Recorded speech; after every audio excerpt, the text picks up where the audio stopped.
Mais comment ai-je pu omettre cette série dans mon top 10 Netflix? Eh bien tout simplement car je ne l'avais pas vue, mea culpa, et surtout merci car c'est grâce à vous que j'ai pu découvrir une pure merveille du petit écran.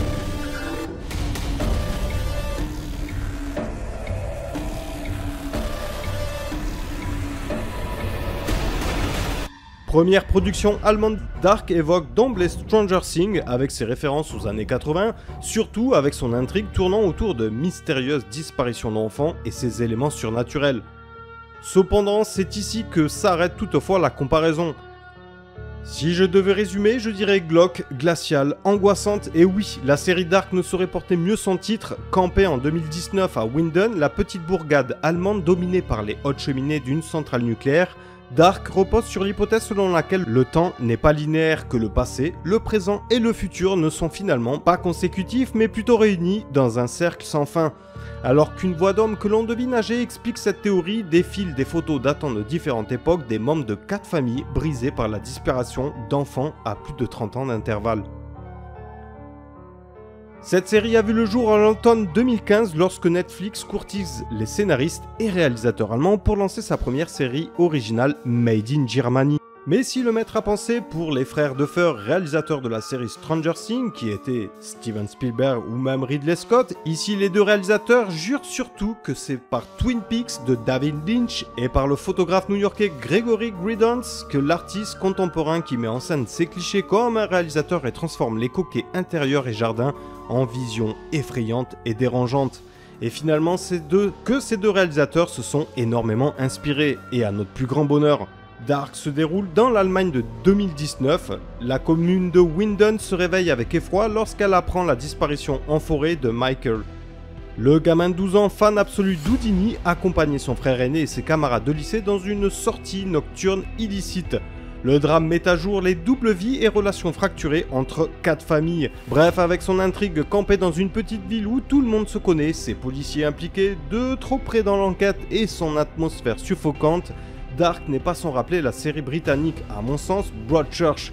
Et les deux réalisateurs ont porté des films d'action et de genre remarqués tels Who I Am sur le monde des pirates informatiques. Le drame a directement tapé dans l'œil de Netflix qui souhaitait une série plutôt dans le style dérivé. Toutefois, les intéressés ont décliné par le simple fait que nous n'aimons pas revisiter nos œuvres et il nous semblait que Mr. Robot, excellente série au passage, faisait déjà un travail merveilleux. En revanche, le duo des réalisateurs a fouillé dans ses tiroirs pour voir quel synopsis inédit ils pouvaient proposer. Outre la disparition d'enfants, ce ne sont pas les drames familiaux qui manquent dans Dark, entre les suicides, les adultères et surtout la délinquance juvénile. En fait, les relations entre les 4 familles sont si problématiques, si tendues, si pleines de lourds secrets et de sous-entendus que les créateurs n'avaient même pas besoin d'en recours au surnaturel pour étouffer le tout. C'est dire comment Dark a beaucoup à offrir aux spectateurs exigeants et patients. Si les grandes séries portant sur la disparition d'enfants captivent l'attention dès le premier épisode et nous clouent à notre canapé jusqu'à l'épisode final, et finalement j'ai dévoré complètement cette série jusqu'à la saison 3 qui vient de sortir, et j'ai un mot à dire, magistral. En effet, Dark suinte d'une noirceur parfaitement adaptée à son titre, cette atmosphère de German noir a pris par surprise ses créateurs. Et ce qui est intéressant, c'est qu'il n'est pas anodin que l'étape charnière de 1986 corresponde finalement à la catastrophe de Tchernobyl. L'Allemagne a été à la pointe des préoccupations environnementales à cette époque. Avec Dark, ils espèrent faire changer le regard du public sur la fiction allemande, et pour le coup, c'est extrêmement bien réussi. Dark s'articule donc autour de va-et-vient entre plusieurs époques, et même s'il faut avoir un petit peu de patience pour comprendre qui est qui et quels sont les liens familiaux entre les protagonistes, pour cause il existe tout de même une quarantaine de personnages, et bien c'est extrêmement bien réussi.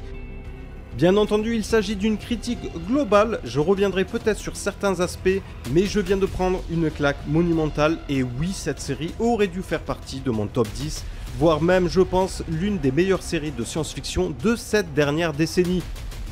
Je vous remercie vraiment tous autant que vous êtes à travers vos commentaires. Je vous souhaite à tous le meilleur, prenez bien soin de vous, et je vous dis à très bientôt. Allez, ciao à tous!